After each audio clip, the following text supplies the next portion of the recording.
हेले आम्भे माने जानिलु के से झियो माने बाइबल ताना पूरा शिखुथिले से माने पवित्र ग्रंथ शिखुथिले तेनु पवित्र ग्रंथ गोटे वाक्य रे लेखा अछि जे जिसाय पुस्तक 7 अध्याय 14 पद लेखा अछि एठारे कोन लेखा अछि पढिबा समस्ते देखंतु बाइबल काढंतु देखंतु 7 अध्याय जिसाय पुस्तक 7 अध्याय 14 पद रे ओडिया रे पढि दउछि तापर भाई सोगार पढिबे सुतरां स्वयं प्रभु तुमको एक चिन्ह प्रदान करेंगे कौन चिन्ह अंतःसत्ता माने गर्भवती होई जने युवती डांगड़ी जने एक पुत्र संतान जन्म देव गोटे पुओ पिला को जन्म देवे से ताकू इमानुएल नाम रे नामित करिवो praise the Lord praise the Lord praise the Lord praise the Lord सोरारे पढନ୍ତୁ Antinasan gamangtun anindaman dom bimbo aramada dikte giba bo poilong bojan pangurali bo onggeron putte do ani naniman Immanuel gamle temimte praise the Lord praise the Lord हेले एपरी भविष्य वक्ता माने और अनेक पाठ करिसंती कोन पाठ ना जने नारी कन्या जने गर्भवती हेबे तांको इमानुएल नाम देव पुत्र प्रसव कला परे एबे जेहेतु कुमारी मारिया मंदिर रे अछंती ए सब वाक्य पढिछंती ना नाइ मते कोन जेहेतु कुमारी मारिया मंदिर रे अछंती जेरूसलम रे आउ पुरातन नियम को शिखा जाउछि ताले कुमारी मारिया कोन ए पुरातन नियम रे एक कथा जानि नाहंते कि जानि छंती ना नाइ हो ना नाइ praise the Lord praise the Lord praise the Lord तेनु मने रखंतु कुमारी मारिया को पाखको जेते बेले गाब्रिएल दूत आसीला एवं गाब्रिएल दूत कहिले नमस्ते मारिया अनुग्रह रे पूर्णा प्रभु तुम्हारी संग रे अछन आ कहिले तुमे गर्भवती हेबो पुत्र संतान जन्म करिवे तार नाम तुमे कोन रखिबो Emmanuel praise the Lord praise the Lord praise the Lord ताहले मते कहंतु जेते बेले गाब्रिएल दूत ए कथा कहिले माँ मारिया पाठ पढ़िथिबा कथा स्मरण मने पकेथिबे कि नाही पकेथिबे कि नाही हाँ ना नाही ता माने कुमारी मारिया जहाँ विश्वास करुथिले जहाँ से आशा करुथिले समग्र जाति आशा करुथिला ख्रीष्ट आसीबे मसीह आसीबे दाऊद वंश रे जन्म नेबे सब आशा करुथिबा विषय कुमारी मारिया मध्य आशा करुथिबा विषय वर्तमान सफल हेबाको जाउछि बोली कुमारी मारिया जानी पारिले कि नाही जानी पारले कि नाही जानी पारले कि नाही praise the Lord praise the Lord praise the Lord वर्तमान जेहेतु देवदूत तांको नमस्कार कला तांको जणाइला माँ मारिया जहाँ आशा करुथिला ता सफल हेबो बोली वर्तमान दृढ़ भाବରେ विश्वास कला तेणु करी बापा मान को पचारिथिली माँ मारिया केमिति जानिला कि से ईश्वरंकर माँ हेबाकु जाउ से जहाँ आगुरु पाठ करिथिला वर्तमान देवदूत ताको कहिबारु माँ मारिया दृढ़ भाବରେ विश्वास करि पारिले एबे ईश्वर मो द्वारा मते बाछिछंती मो द्वारा एका ईश्वर जन्म हेते बोली कि कुमारी मारिया विश्वास कले सत्य ना नाही praise the Lord praise the Lord praise the Lord प्रिय भाई और भौणी माने एही परि भाबरे माँ मारिया पूरापूरी मंदिर रे 14 बयस पर्यंत माँ मारिया जेतेबेले 14 बयस थिले 14 बयस परे माँ मारिया मध्य मंदिर रु फेरी आसीबे अन्ना केते बयस रे फेरी आसीले केते बयस रे 20 बयस रे माँ मारिया केते बयस रे फेरी आसीले 14 बयस वर्तमान अन्ना और माँ मारिया कोन पाई मंदिर रु फेरी आछतो कोन पाई मंदिर रे रहिले नाही कोन पाई फेरी आछतो कोन मंदिर रे जगह नाही ना कोन हैं खाइबा को नाही मिलला नाही फेरी आछतो कोन पाई फेरी आछतंती मानिता कोई भी नाही सीरियल जेंति अधार बंद हो जाउची काली सकाळ जेंति तुमे देखिबा को इच्छा करू सेमति एबे बंद कर दो कि मु कहिबी कोन पाई अन्ना मंदिर रु फेरी आछिला कहिथिली कि मु खाली कहली 20 बयस रे फेरी आछ मु कहिथिली कि कोन पाई फेरी आछ कहिथिली कहि नाही मु जानि का रखिछि मु कहि माँ मारिया एबे फेरी आछंती कोन पाई फेरी मु कहली कि ମୁଁ ଜାଣି ଜାଣି ରଖିଦେଉଛି, ଯୋଉ ଦ୍ୱାରା କ'ଣ ପାଇଁ ଆଇଲା ସେ ଉତ୍ତର ତୁମେ ବର୍ତ୍ତମାନ ଖୋଜିବ। ତେଣୁକରି ମୁଁ ଏଠି ରଖିଦେଉଛି। ବର୍ତ୍ତମାନ ଆମେ ଗୋଟେ ଧନ୍ୟବାଦର ଗୀତ ଗାଇବା। ଆପଣମାନେ ଟିକେ ବାହାରକୁ ଯିବେ, 5 ମିନିଟ୍ ପରେ ଆପଣମାନେ ଯାଇକି ଆସନ୍ତୁ, ଆମେ ଧନ୍ୟବାଦର ଗୀତ ଗାଉଥିବା।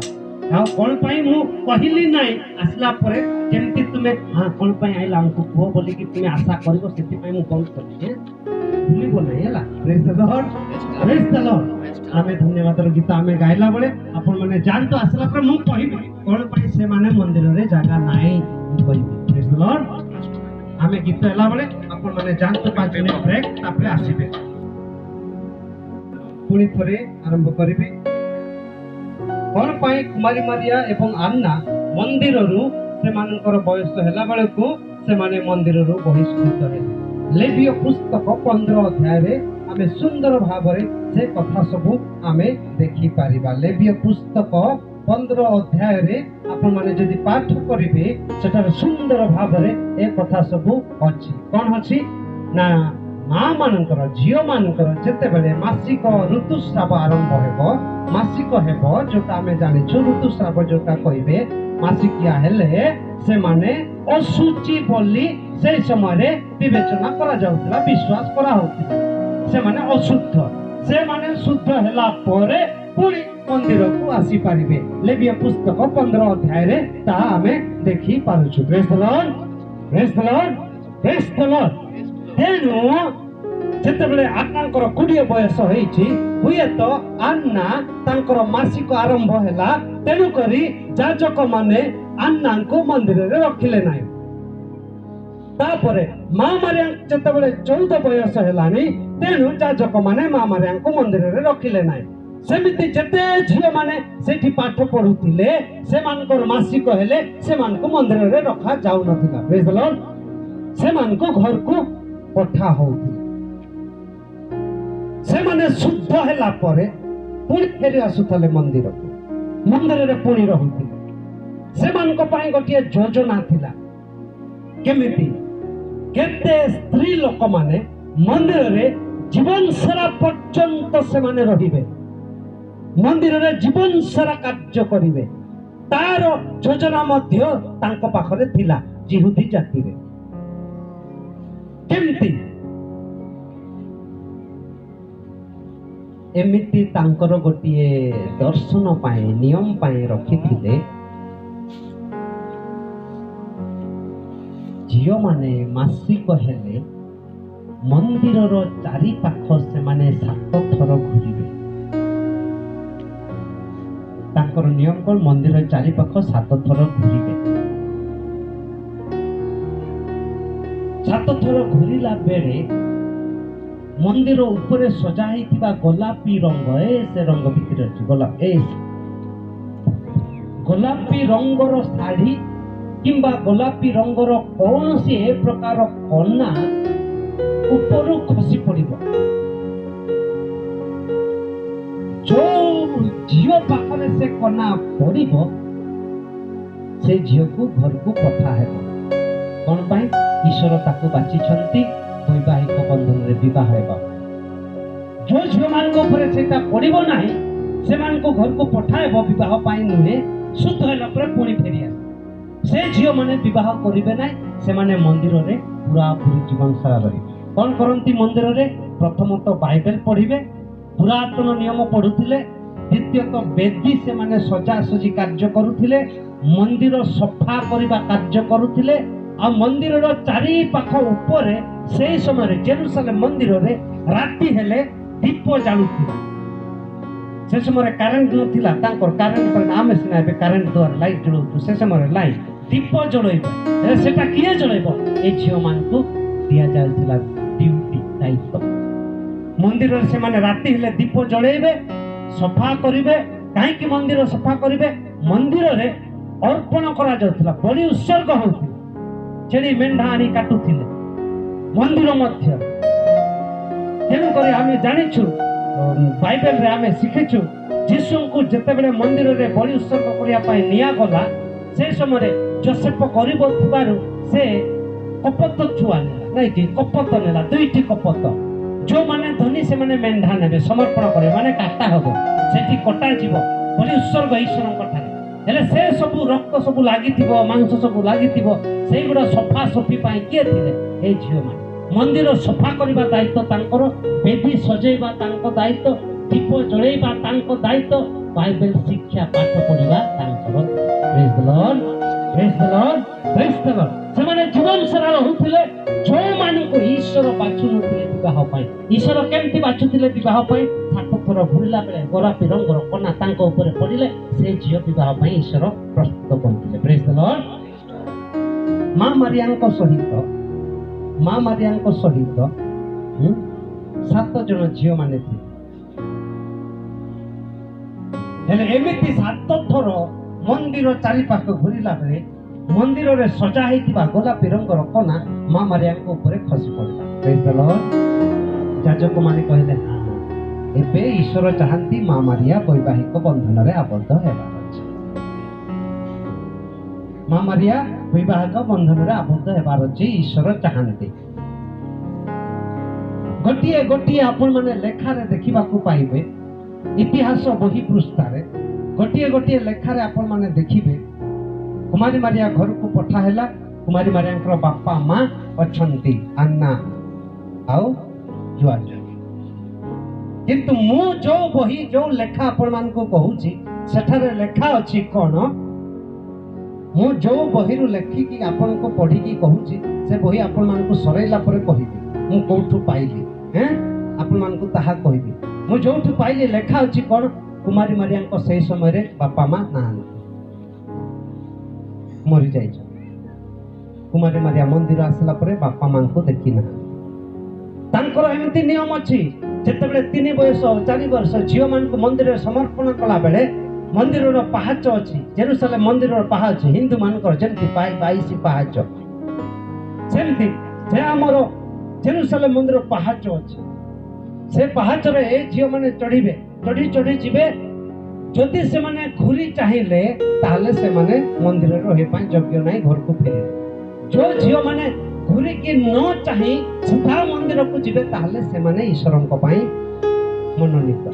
କୁମାରୀ ମାରିଆ ଯେତେବେଳେ ପାହାଚ ଚଢିଲେ 3 ବୟସ ସମୟରେ ମା ବାପାକୁ ଘୁରି ଦେଖି ନାହାନ୍ତି, ମନ୍ଦିର ପ୍ରବେଶ କଲେ। ମନ୍ଦିର ଯାଜକ ମା ମାରିଆକୁ ଧରିକି ଉପରକୁ ଉଠାଇଲେ ସାନ କାଳରେ, ଆଉ ଉପରକୁ ଉଠାଇଲେ କହିଲେ, ଯାଜକ କହିଲେ ଗୋଟିଏ କଥା କଣ? ତୁମେ ହେ ନାରୀ। ପ୍ରେଜ୍ ଦ ଲର୍ଡ, ପ୍ରେଜ୍ ଦ ଲର୍ଡ। ଯାଜକ କହିଥିଲେ ତୁମେ ହେ ନାରୀ, ପରିତ୍ରାଣର ଉତ୍ସ ତୁମେ। ପରିତ୍ରାଣର ଉତ୍ସ, ଉତ୍ସ ମାନେ କଣ? ପ୍ରାରମ୍ଭ, ଆରମ୍ଭ। ଯୋଉଠି ଆରମ୍ଭ ହେଇଛି ତାକୁ ଉତ୍ସ କହିବେ। ତେଣୁ ହେ ନାରୀ ତୁମେ ପରିତ୍ରାଣର ଉତ୍ସ, ଯାଜକ ଘୋଷଣା କରି କହିଥିଲେ। କୁମାରୀ ମାରିଆକୁ ଉପରକୁ ଉଠାଇକି ସାନ ପିଲା ଥିଲାବେଳେ ମହାଯାଜକ କୁମାରୀ ମାରିଆକୁ ଧରି ଉପରକୁ ଉଠାଇଲେ, କହିଲେ ହେ ନାରୀ। ତାର ଅର୍ଥ ଆଜି ଯୋଉଟା ଆମେ ଦେଖିଲୁ ସକାଳେ। ପ୍ରେଜ୍ ଦ ଲର୍ଡ, ପ୍ରେଜ୍ ଦ ଲର୍ଡ। ପ୍ରିୟ ଭାଇ ଓ ଭଉଣୀମାନେ, କୁମାରୀ ମାରିଆ ସେଇଦିନଠୁ ରହି ଯାଇଥିଲେ। ଆଜି ମାସିକ ହେଲା ବୋଲି 7 ଜଣ ଝିଅ ମାନେ ତା ସହିତ ଥିଲେ। 7 ଥର ଘୁରିଲା ସମୟରେ ଗୋଲାପୀ ରଙ୍ଗର କନା ତାଙ୍କ ଉପରେ ପଡିଲା ଏବଂ କୁମାରୀ ମାରିଆ ଈଶ୍ୱର ବାଛିଛନ୍ତି ବିବାହ ହେବେ ବୋଲିକି ମହାଯାଜକ ମାନେ ଘୋଷଣା କଲେ। ଘରକୁ କଣ ପଠେଇବେ? ବାପା ମା ନାହାନ୍ତି। ତେଣୁ ସେମାନେ ସେ ଏରିଆ ଜେରୁସାଲେମ ପୁରା ଏରିଆ ଇସ୍ରାଏଲ ଜାତିରେ ଘୋଷଣା କଲେ, ଆମ ପାଖରେ ଜଣେ କନ୍ୟା, we have a virgin in the temple, we have a virgin, so those who want to get married please come। ସେମାନେ ଘୋଷଣା କଲେ ଆମ ପାଖରେ ଜଣେ କନ୍ୟା ଅଛି, ଭର୍ଜିନ୍ ବୋଲି କହିବେ, କନ୍ୟା ଅଛି, ଯିଏ ବିବାହ ପାଇଁ ପ୍ରସ୍ତୁତ ଆସନ୍ତୁ। ସମସ୍ତେ ଭେଣ୍ଡିଆ ମାନେ ଢାଙ୍ଗଳା ମାନେ ଶୁଣି ମିଳିବ, ଆଜି କନ୍ୟା ମିଳିବ, ଯିବା। ଆଉ ଘୋଷଣା କଲେ ତାଙ୍କର ମେଷ ପାଳର ଠେଙ୍ଗା ବାଡି ଧରି ଆସିବ, ବଙ୍କୁଲି ବାଡି। ମେଣ୍ଢା ମାନଙ୍କୁ ଗାଈ ମାନଙ୍କୁ ଚରେଇଲ ବଙ୍କୁଲି ବାଡି ନାହିଁ କି ଠେଙ୍ଗା ବାଡି, ସେଟା ଧରି ଆସନ୍ତୁ। ହେଲେ ସମସ୍ତେ ତାଙ୍କର ବାଡି ଧରି ଆସିଲେ ମନ୍ଦିରକୁ, ଢାଙ୍ଗଡା ମାନେ ପୁରା ଆସିଲେ। ଯୋସେଫ ଚିନ୍ତା କରୁଛି ସେ ତ ବଢେଇ ମିସ୍ତ୍ରୀ କାମ, କାଠ ମିସ୍ତ୍ରୀ, ତାର ଠେଙ୍ଗା ବାଡି ନାହିଁ। ହେଲେ ସିଏ ବି କହୁଛି କଣ କରିବା, ଠେଙ୍ଗା ବାଡି ନାହିଁ, ମତେ ଝିଅ ଦରକାର ତ। ହେଲେ କୌଣସି ଗୋଟେ ବାଡି ଧରି ପଳେଇ ଆଇଲା।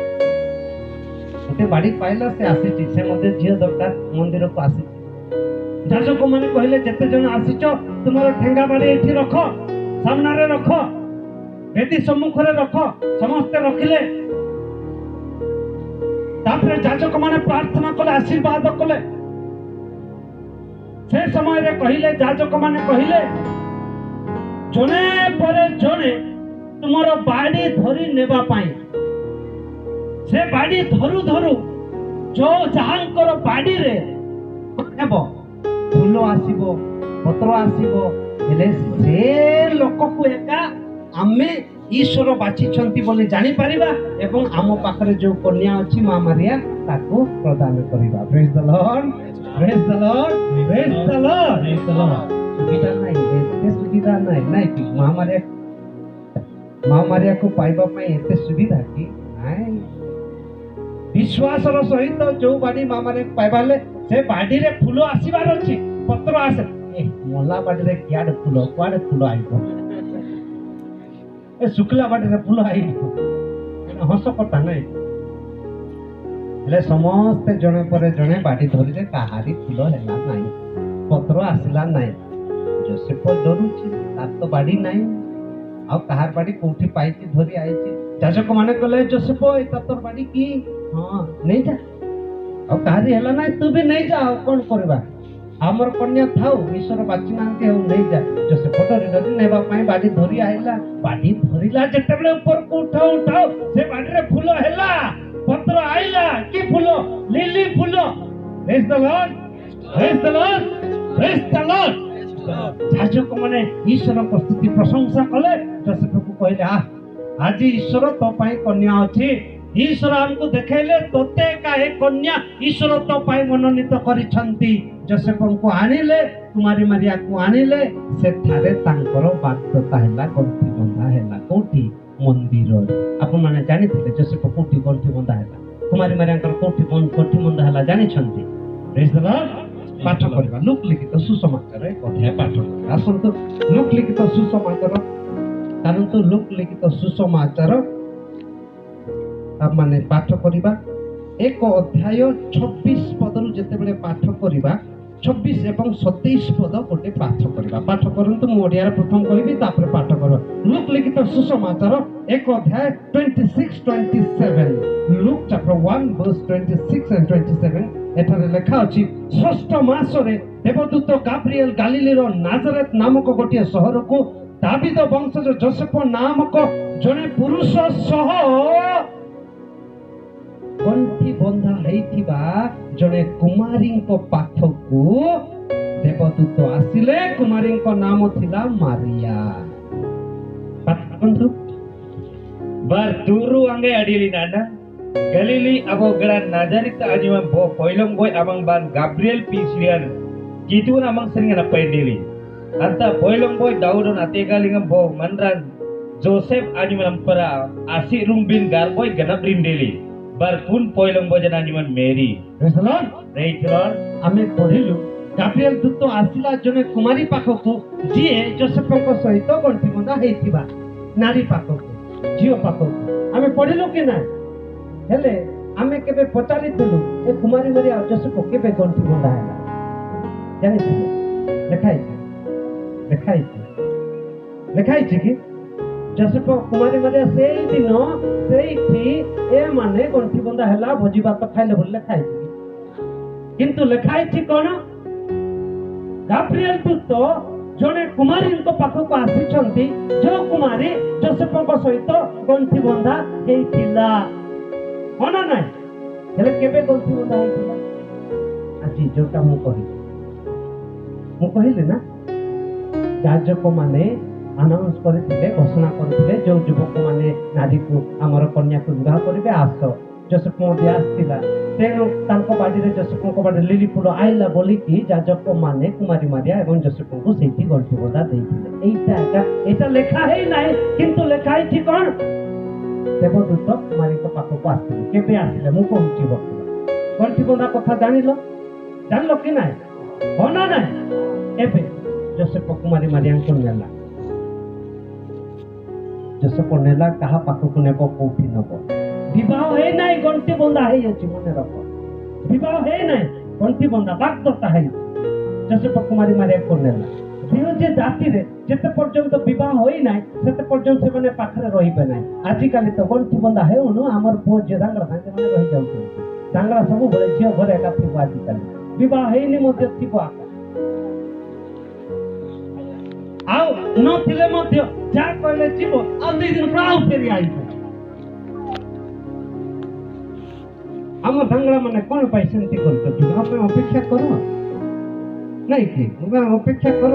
ଏବେ ଆଜିକାଲି କଣ ତାପରେ ସେ 2 ଜଣ ଏକା ବାପା ମା ମାନେ ବି ମନା କରିବେ ନାହିଁ। ସେ 2 ଜଣକୁ ଧାଙ୍ଗଡ଼ିକୁ କୁଆଡେ ଗଲେ ତାକୁ ଏକା ଡାକିବେ ନେଇ ଯାବନି। ସିଆଡେ ସିଆଡେ ସେମାନେ ବୁଲୁଥିବେ। କଣ ପାଇଁ? ବିବାହ ହେବେ ସମସ୍ତେ ଜାଣିଛନ୍ତି ତେଣୁ ବୁଲୁଛନ୍ତି। ଏମିତି କାହିଁକି? ବିବାହ ତ ହେଇନାହିଁ କାହିଁକି ଆଉ ସାଙ୍ଗେ ସାଙ୍ଗେ ବୁଲିବେ? ମଣ୍ଡଳୀରେ ସେମିତି ଏଲାଉ ନାହିଁ। କିନ୍ତୁ ତୁମେ କିଛି କହୁନ, ଆପଣ ମାନେ କିଛି କହୁନାହିଁ ବୋଲେ ଆମେ କହିପାରିବୁ। ଆମେ କହିଲେ ଆପଣ ମାନେ ଫାଦର ଏକା ଏମିତି କହୁଛି, ଏଟା ଭଲ ଫାଦର ନାହିଁ ବୋଲି କହିବେ। କହୁଛ ନା ଗାଲକ ମାନେ କହୁଛନ୍ତି। ଦେଖିବାର ଅଛି ଦାଙ୍ଗଳା ମାନେ ସେମିତି ରହିବାକୁ ନାହିଁ। ସେ ଝିଅ ତୁମ ପାଇଁ ଏକା। ତୁମେ ଭାବନି ଯେ ଆଉ କିଏ ପଳେଇ ଯିବ ତେଣୁ ପାଖରେ ପାଖରେ ନାହିଁ, ସେମିତି ନାହିଁ। ଆଉ ଝିଅ ମାନେ ସେମିତି ଯଦି କଥାବାର୍ତ୍ତା ହେଇଛି, ବାପା ଦେଖା ଦେଖି ହେଇଛି, ଆଉ ପୁଅ ସହିତ ପଳେଇବ ନାହିଁ। ସେ ପୁଅ ତୁମ ପାଇଁ ଏକା ଅଛି, ସେ ପୁଅ ଆଉ କାହାକୁ ଆଣିବ ନାହିଁ। ତେଣୁକରି ତୁମେ ବି ଆସ ମୋ ପାଖରେ ଏକା ରୁହ ଡାକିବ ନାହିଁ। ତାପରେ ଆମର ଏପଟେ ଶୀଘ୍ର ଶୀଘ୍ର ତେଣୁକରି ବାହାର ନ ହେଇ ପାଖରେ ପାଖରେ ରହିଯାଉଛନ୍ତି। ରହିବା ଆକ୍ଚୁଆଲି କଣ ହଉଛି? ଭଲ ହଉନାହିଁ। ତେଣୁ ରହିଯିବେ ଆଉ ସେମିତି ରହିଯିବେ। ବିବାହ ଆଶୀର୍ବାଦ ନ ପାଇକି ବେଶୀ ଅଛନ୍ତି। ବିବାହ ଆଶୀର୍ବାଦ ପାଇବା କମ ଅଛନ୍ତି। ବିବାହ ଆଶୀର୍ବାଦ ନ ପାଇବା ବେଶୀ ଅଛନ୍ତି। ତେଣୁ ଆମର ଧ୍ୟାନ କେନ୍ଦ୍ରରେ ବିବାହ ତାଲିମ ଟ୍ରେନିଂ ଦେଲା ବେଳେ ଖାଲି ଯୋଡି ଯୋଡି ହେଇ ଆସିବେ। ବାପା ମା ହେଇଥିବା ସେମାନେ ଏକା ଆସିବେ। ଆଶୀର୍ବାଦ ପାଇନାହିଁ ତ ପାଇବା ପାଇଁ। ବିବାହ କିଏ କରିବ ପାଇଁ କମ ଅଛନ୍ତି, ଅଲଗା ମାନେ ବେଶୀ ଅଛନ୍ତି। ସେମିତି କରିବାକୁ ନାହିଁ। ଦାଙ୍ଗଳା ଦାଣ୍ଡି ମୁଁ କହୁଛି ସେମିତି କରିବ ନାହିଁ। କାଥୋଲିକ ମଣ୍ଡଳୀରେ ତୁମେ ଯଦି କୋଉ ଝିଅକୁ ଦେଖା କରିବା ପାଇଁ ଗଲ ତାହେଲେ ଠିକ ହେଇଛି, ଠିକ କଥା, ଭଲ କଥା। ତୁମେ ବିବାହ ପର୍ଯ୍ୟନ୍ତ ଅପେକ୍ଷା କର। ତୁମ କାମ ତୁମେ କର। ତୁମେ କାହିଁକି ତାଙ୍କ ଘରକୁ ସବୁବେଳେ ଯାଉଥିବ 2 ଦିନ 3 ଦିନ ରହିବ ଆଉ ଆଇବ, ଆଉ 2 ଦିନ ଆହୁରି ଯିବ, ଆହୁରି ରହିବ, ଖାଲି ଯିବା ଆସିବା। ସେଇଟା ଏକା ତୁମେ କାମ କର। କାହିଁକି ଯିବ? ବିବାହ ହବ ତ ଠିକ ହେଇଛି ନା, ଠିକ ହେଇଛି, ସବୁ ହେଇଛି, କାହିଁକି ଯିବ? ଦାଙ୍ଗଳା ମାନେ ଯିବ ନାହିଁ ଆଜିକାଲି ହେଲା। ହଁ ଗାମତେ ନାଇଁ ଗାମଲାଏ କହୁନାହାନ୍ତି। ଦାଙ୍ଗଳା ମାନେ କହୁନାହାନ୍ତି ହଁ ବୋଲି। ଏମିତି ଯୋସେଫ ମାରିଆମକୁ ଆଣି ଆଉ ଯୋସେଫଙ୍କର ଭାଇ କ୍ଲୋପାସ ବା କ୍ଲେଓପାସ, ତାଙ୍କର କଥା ଆହୁରି ଆସିବ ମୁଁ କହିବି। ତାଙ୍କର ଭାଇ, ତାଙ୍କର ସ୍ତ୍ରୀଙ୍କ ନାମ ହଉଛି ମେରି। ଆକ୍ଚୁଆଲି ହିବ୍ରୁ ଭାଷାରେ ମା ମାରିଆଙ୍କର ନାମ ମେରି ନୁହେଁ। ହିବ୍ରୁ ଭାଷାରେ ମା ମାରିଆଙ୍କର ନାମ ହଉଛି ମରିୟମ। ବୁଝିଲେ କି ନାହିଁ? ପ୍ରକୃତ ନାମ ହଉଛି ମରିୟମ। ଆମେ ଇଂରାଜୀରେ ମେରି ମେରି ଡାକି ଓଡିଆ ଆଉ ସୋରାର ମତେ ମେରି ଡାକି, କିନ୍ତୁ ତାଙ୍କର ଆକ୍ଚୁଆଲି ନାମ ହଉଛି କଣ? ମରିୟମ। ତାଙ୍କର ମେରି ନାମ ନାହିଁ, ମରିୟମ ମା ମାରିଆଙ୍କର ନାମ। କିନ୍ତୁ ମେରି କାହାର ନାମ? ଯୋସେଫଙ୍କର ଭାଇର ସ୍ତ୍ରୀଙ୍କର ନାମ ହଉଛି ମେରି। ତାପରେ ମାର୍ଥା ଆଉ ମେରି, ଆମେ ପଢୁଛୁ ମାର୍ଥା ମେରି, ଯୋଉ ପରିବାରକୁ ଯୀଶୁ ଆଇଲେ ତାଙ୍କର ମାର୍ଥା ମେରି ଭାଇର ନାମ ଲାଜର। ତାଙ୍କ ପରିବାର ସେଇଠାରେ ମେରି ଥିଲେ, ତାର ନାମ ମରିୟମ, ତାଙ୍କ ନାମ ମେରି। ଯୀଶୁଙ୍କର ମାଙ୍କର ନାମ ହଉଛି ଆକ୍ଚୁଆଲି କଣ? ମରିୟମ, ମେରି। ଇଂରାଜୀରେ ଆମେ ମେରି ମେରି କୁ ଏବେ ଓଡିଆରେ ବୋଲେ ମେରି। ତାଙ୍କ ନାମ ମରିୟମ। ଆଉ କ୍ଲୋପାସଙ୍କର ସ୍ତ୍ରୀଙ୍କ ନାମ ହଉଛି ମେରି। ହେଲେ ଯୋସେଫ ମରିୟମକୁ ନେଇ, ମାରିଆକୁ ନେଇ ତାଙ୍କ ଭାଇ ଘରେ ରଖିଲେ। କଣ କହିଲେ? ଦେଖ, ମାରିଆର ବୟସ ହେଇନାହିଁ, ମୁଁ ଗଣ୍ଠିବନ୍ଧା ହେଇସାରିଛି, ବିବାହ ପର୍ଯ୍ୟନ୍ତ ମୁଁ ତାଙ୍କ ସହିତ ରହିପାରିବି ନାହିଁ। ଆମ ଜାତିରେ ସେଇଟା ଏଲାଉ ନାହିଁ। ଜିହୁଦୀ ଜାତିରେ ବିବାହ ପର୍ଯ୍ୟନ୍ତ ସେମାନେ ଏକାକି ରହିବାକୁ ନାହିଁ, ତେଣୁକରି ଏଲାଉ ନାହିଁ। ତେଣୁ ତୁମେ ଝିଅକୁ ରଖ, କାହିଁକି ନା ତାଙ୍କର ବାପା ମା ନାହାନ୍ତି। ତୁମେ ଝିଅକୁ ରଖ, ମୁଁ ପରେ 1 ବର୍ଷ ପରେ ଆସିବି, ଝିଅକୁ ନେଇ ଆସିବି ବିବାହ ପାଇଁ, ପରେ ଆସିବି। କଣ ପାଇଁ ଯୋସେଫ ଗଲା? ଯୋସେଫ ଗଲା କଣ ପାଇଁ? ନିଜ ପାଇଁ ବଡ ଘର ତିଆରି କରିବ, ମାରିଆକୁ ଆଣିବ। ତେଣୁକରି ଆଣିଲା ପରେ ଘର ନଥିଲେ ହବ ନାହିଁ, ତେଣୁ ବଡ ଘର ତିଆରି କରିବ। ସବୁ ଠିକ ଠାକ କଲା ପରେ ମାରିଆକୁ ଧରି ଆଣିବ। ତେଣୁକରି ଆଜିକାଲି ଦାଙ୍ଗଳା ମାନେ ବାପା ମାନେ ମଧ୍ୟ ଏମିତି କରୁଛନ୍ତି, ବିବାହ ପୂର୍ବରୁ ଦାଙ୍ଗଳା ମାନଙ୍କ ପାଇଁ ଗୋଟିଏ ଘର ତିଆରି କରିଦେଉଛନ୍ତି। ଏପଟେ ହଉଛି ନାଇଁ କି? ବେଳେ ବେଳେ ଦାଙ୍ଗଳା ପାଇଁ ଭଲ ଘର ତିଆରି କରିବ। ଆଉ ଯୋଉ ଦାଙ୍ଗଳା ମାନେ ବିଦେଶ ଯାଉଛ କାମ ପାଇଁ, କଣ ପାଇଁ ଯାଉଛ? ଘର ତିଆରି କରିବାର ଅଛି ତ ଦାଙ୍ଗଳି ଆଣିବି, ତେଣୁକରି ଘର ଠିକ କଲା ପରେ ଦାଙ୍ଗଳି ଏମିତି କରୁଛନ୍ତି ଅନେକ ଚୋରା ଭାଇ ମାନେ। ହଁ ନା ନାଇଁ? ହଁ ନା ନାଇଁ? ସେମିତି ଆକା ଯୋସେଫ ଯେମିତି କଲା ସେମିତି କଲ, ସେଇଟା ଭଲ। କିନ୍ତୁ ଯୋସେଫ ଯେ ତା ସହିତ ରହିନଥିଲା, ସେଇଟା ଆକା ତୁମେ କରୁଛ। এইটা ଭଲ କରୁଛ ଯେ ଘର ତିଆରି କରି ଦାଙ୍ଗଳିକି ଆଣିବ, ସେଇଟା ଭଲ। ଯେ ଯୋସେଫ ଦାଙ୍ଗଳି ପାଖରେ ରହୁନଥିଲା କିନ୍ତୁ ତୁମେ ରହୁଛ, ସେଇଟା ଆକା ଭଲ ନାହିଁ। Praise the Lord. Praise the Lord. Praise the Lord. ତେଣୁକରି ଏବେ ଯୋସେଫ ଘର ତିଆରି କରିବା ପାଇଁ ନିହାତି ଟାଇମ ଲାଗିବ, ଗୋଟେ ବର୍ଷ ନିହାତି ଲାଗିବ। ହଁ ନା ନାଇଁ? ଗୋଟେ ଘର ତିଆରି କରିବା ପାଇଁ ଗୋଟେ ବର୍ଷରୁ ଅଧିକ ଲାଗିବ। ଆଜିକାଲି କଣ୍ଟ୍ରାକ୍ଟର ମାନେ 2 ମାସ 3 ମାସ ଦୂର ତିଆରି କରିଦେଉଛନ୍ତି। ସେ ସମୟରେ କଣ୍ଟ୍ରାକ୍ଟର ମାନେ ନଥିଲେ ନା, ନିଜେ ହାତରେ ତିଆରି ବର୍ଷ ଲାଗିବ। ତେଣୁକରି ଯୋସେଫ ଗଲା ଘର ତିଆରି କରିବା ପାଇଁ, ବର୍ଷଟି ଲାଗିବ।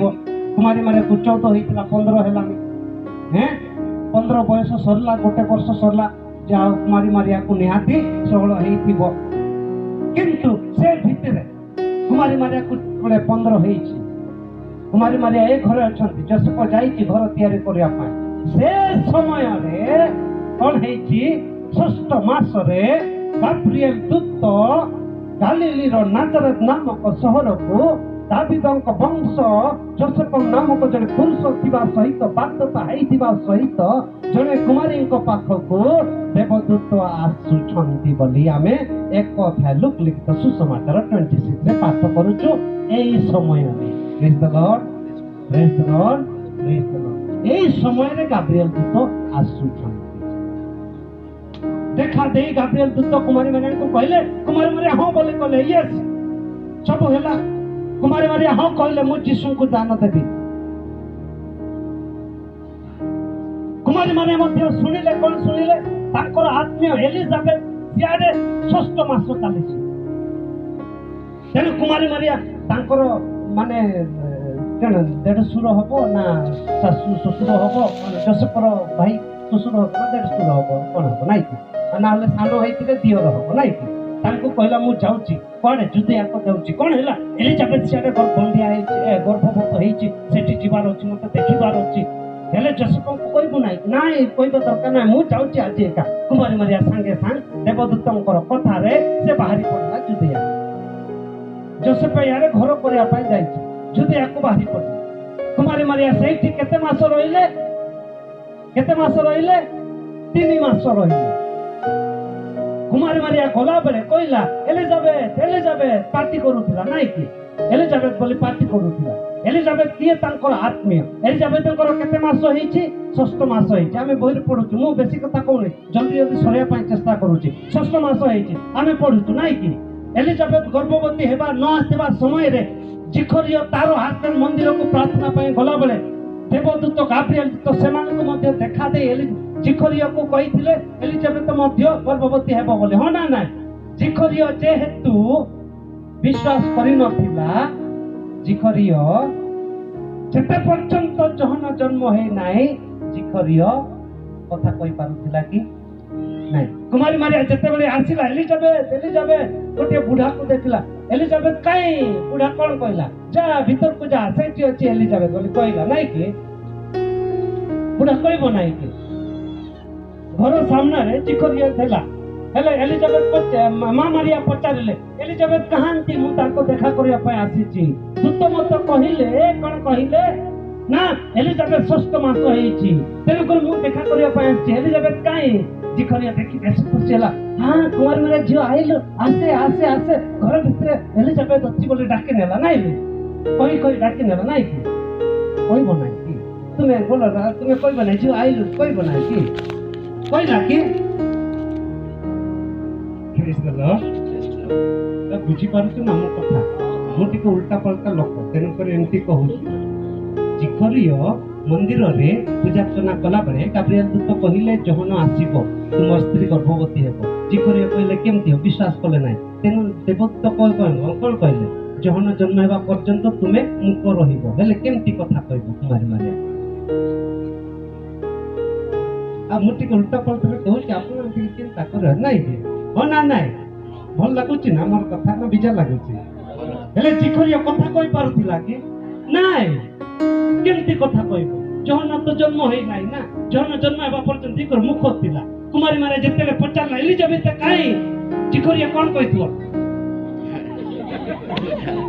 କଥା କହିବା ଆଉ କହୁଥିବ ନାଇଁ କି କଥା କହିପାରୁନାହିଁ ନା ମାନେ ମୁଁ ଆପଣମାନଙ୍କୁ ସବୁ ସିଚୁଏସନ କେମିତି ତାର ସେଟଅପ୍ ତାଙ୍କ ପରିବାର ପୁରା ହିଷ୍ଟ୍ରି କେମିତି ତା ବିଷୟରେ କଥା କହୁଛି ତେଣୁ ସବୁ ଗୁଡା କନେକ୍ଟ କରିକି ଆପଣମାନଙ୍କୁ ବୁଝେଇ ଦଉଛି ମା ମାରିଆଙ୍କ ବିଷୟରେ ଯେମିତି ଆଜିଠାରୁ ଡାଉଟ୍ କରିବ ନାହିଁ ମା ମାରିଆଙ୍କ ବିଷୟରେ ଯେତେ ପ୍ରଶ୍ନ ଆସିଲେ ମଧ୍ୟ ଡାଉଟ୍ କରିବାକୁ ନାହିଁ ଆଉ ନହେଲେ କାଥଲିକ ଧର୍ମ ଛାଡି ଅଲଗା ମଣ୍ଡଳୀକୁ ଯାଉଛ ସେଟା ଭୁଲ କରୁଛ ନା ତମେ ଜାଣିନ ତେଣୁ କରି ଯାଉଛ କଣ ପାଇଁ ଜାଣିନ ଆମେ ବୋକା ଲୋକ ଯେମିତି ଘୁଷୁରୀ ମୁହଁରେ ସୁନା ଜାଣିନାହିଁ ସେମିତି ଆମ ପାଖରେ ସବୁ ଅଛି ମଣ୍ଡଳୀରେ ସବୁ ଅଛି ସବୁ କଥା ଅଛି ଆମେ ଜାଣିନୁ ଆମେ ବୋକା ତେଣୁକରି ଆଜି ଆପଣମାନଙ୍କୁ ଜଣେଇ ଦେଉଛି ଯେମିତି ଆପଣ ମଣ୍ଡଳୀ ଛାଡି ଯିବେ ନାହିଁ ଚିଖରିଆ ମୁଖ ଥିଲା ସେ କଥା କହିପାରିନଥିଲା କିନ୍ତୁ ତାକୁ ଭିତରକୁ ନେଲା ଏଲିଜାବେଥ ହଁ ମାରିଆ ତୋ କଥା ଶୁଣି ତୋ ସ୍ୱର ଶୁଣି ମୋ ଗର୍ଭର ଶିଶୁ ନାଚିଲା କିଏ ଯମୁନା ଭିତରେ ନାଚୁଛି ଏମିତି କରି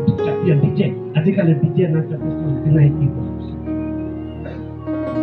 ଆଉ ସେଠାରେ ଲେଖା ଅଛି ଏଲିଜାବେଥ ପବିତ୍ର ଆତ୍ମାଙ୍କର ପୂର୍ଣ୍ଣ ହେଲେ କାହାର କଥାରେ କାହାର କଥାରେ କାହାର କଥାରେ କୁମାରୀ ମାରିଆ କଥାରେ ଏବେ ପରେ ଆସିବି କୁମାରୀ ମାରିଆ କଥାରେ ଯଦି ପବିତ୍ର ଆତ୍ମା ଆସି ପାରୁଛି ସେ କୁମାରୀ ମାରିଆ ବିରୁଦ୍ଧରେ ତୁମେ କଥା କହିପାରିବ କି ପରେ ଆସୁଛି ଆହୁରି ବେଶୀ ଲମ୍ବା ଅଛି ଆହୁରି ସମୟ ନାହିଁ ସରିଗଲା ଦିନ କେତେବେଳେ ସରେଇବି ଜଣା ନାହିଁ ପ୍ରେଜ୍ ଦ ଲର୍ଡ ପ୍ରେଜ୍ ଦ ଲର୍ଡ ପ୍ରେଜ୍ ଦ ଲର୍ଡ ହେଲେ এই ସମୟରେ କୁମାରୀ ମାରିଆ 6 ମାସ 3 ମାସ ପର୍ଯ୍ୟନ୍ତ ଏଲିଜାବେଥଙ୍କ ପାଖରେ ରହିଲେ 3 ମାସ ପରେ ଘରକୁ ଫେରିଲେ ଲେଖା ଅଛି ନାଇଁ କି କୋଉଠି ଲେଖା ଅଛି ଶେଷରେ ଦେଖନ୍ତୁ ସେଇଠି ଲେଖା ଅଛି କୁମାରୀ ମାରିଆ କେତେ ସମୟ ପର୍ଯ୍ୟନ୍ତ ରହିଲେ 3 ମାସ କାଳ ରହି ସେ ନିଜ ଘରକୁ ପ୍ରତ୍ୟାବର୍ତ୍ତନ କଲେ କୋଉଠି ଲେଖା ଅଛି 38 ପଦ ଦେଖନ୍ତୁ 38 ପଦ ନା କେତେ ପଦ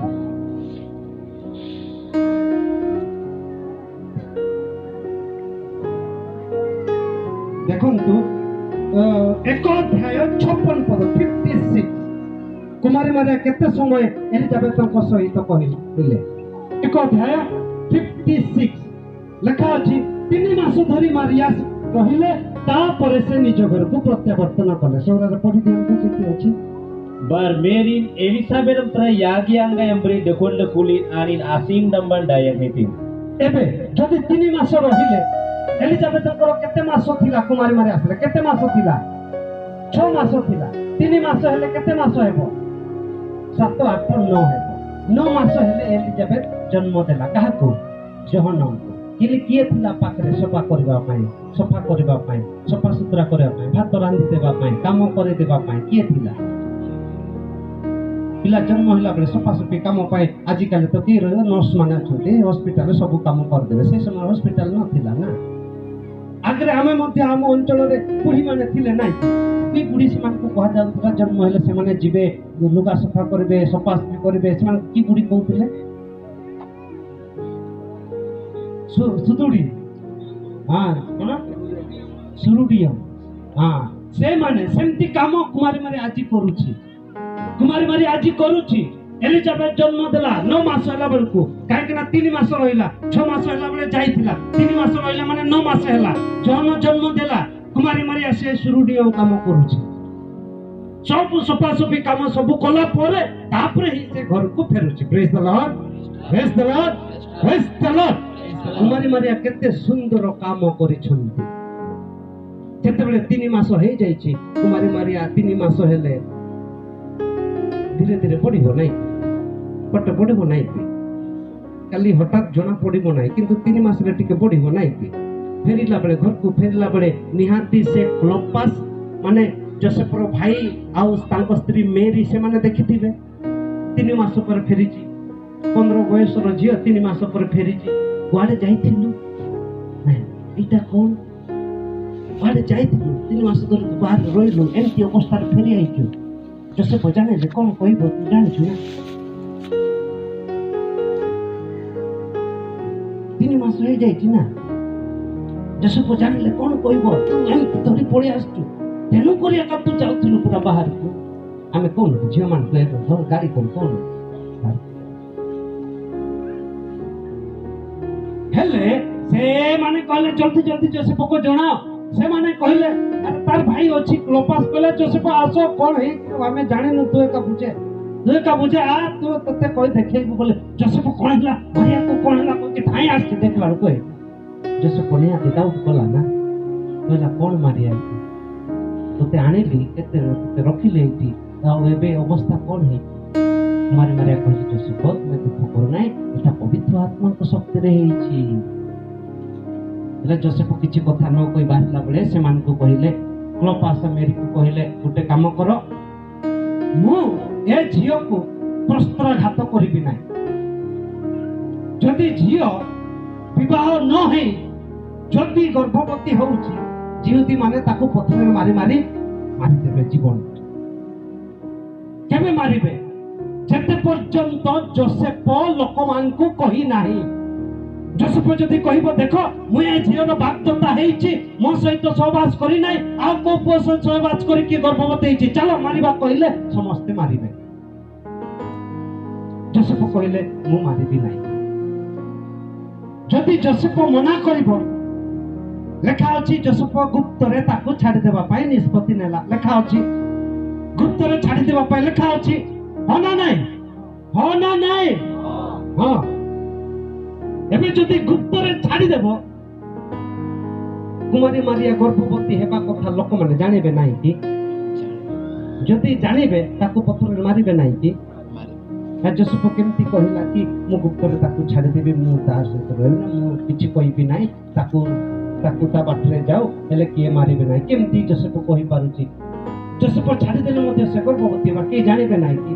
ଗର୍ଭବତୀ ହେବାଟା ଲୁଚେଇ ହବ କି? ଲୁଚେଇ ହେବ ନାହିଁ, ସମସ୍ତେ ଜାଣିବେ, ମାରିବେ ଏକା ନାଇଁ କି? ସେ କଥା ନାହିଁ। ଯୋସେଫର କଥା କଣ? ଯଦି ସେ କଥା କହିବ ନାହିଁ, ଚୁପ ରହିବ, ତାହେଲେ ଲୋକମାନେ କଣ ଭାବିବେ?